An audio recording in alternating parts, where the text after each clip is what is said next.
It was a quiet Sunday morning when everything began to feel slightly off. The sun filtered softly through the curtains, painting golden lines across the kitchen floor. My wife, Lily, sat at the table with her coffee, staring into her cup as if the world inside it made more sense than the one around her. I noticed her expression, thoughtful, distant, maybe even a little sad. When I asked if something was wrong, she smiled faintly and said, "Just thinking." For weeks, I had felt something drifting between us. Not anger, not resentment, just distance.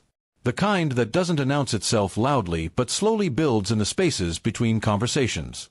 We were both busy, both tired, both pretending things were fine. But that morning, her silence carried a weight that words couldn't hide.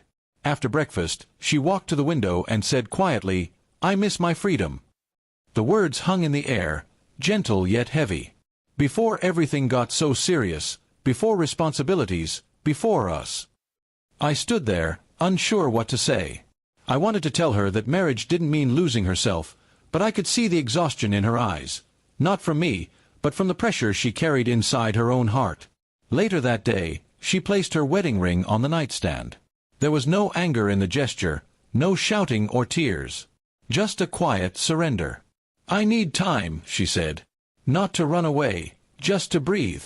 She packed a small bag, hugged me softly, and whispered, "Please understand."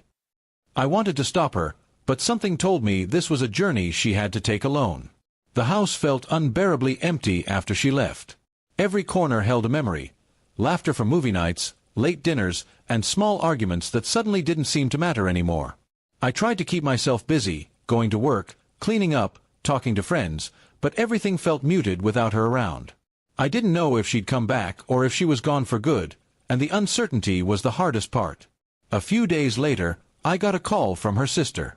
She said Lily had been staying at a small cottage by the lake, the same place we used to visit when we first started dating.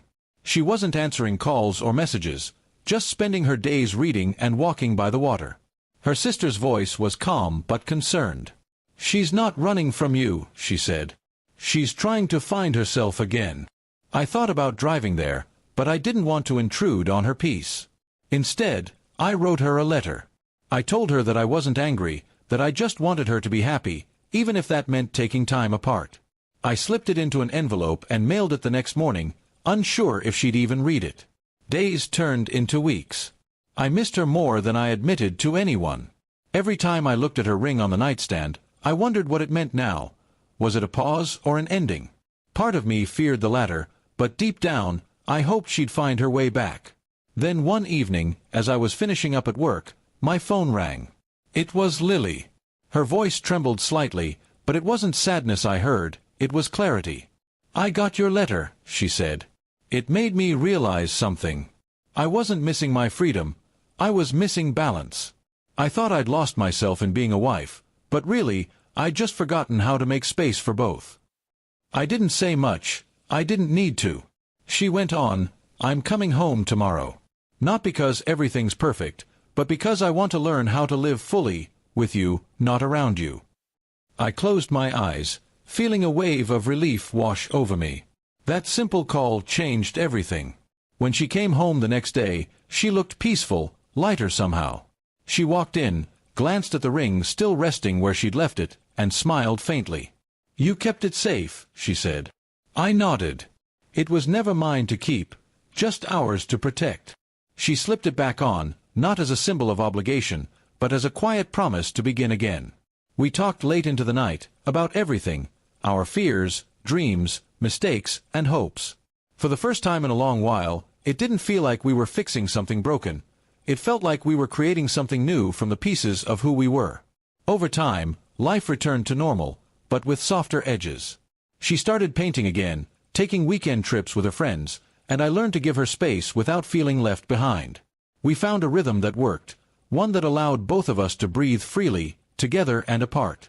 Looking back now, I realize her words that day weren't about leaving me, they were about saving herself, and, in a way, saving us. The ring she left wasn't a sign of giving up. It was a reminder that love isn't about holding tighter, but about holding gently enough for the other person to grow. Sometimes, you have to let someone walk away for a little while so they can find their way back, not to the same place, but to a better one.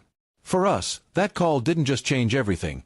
It reminded us what love truly means: freedom, trust, and the courage to start again.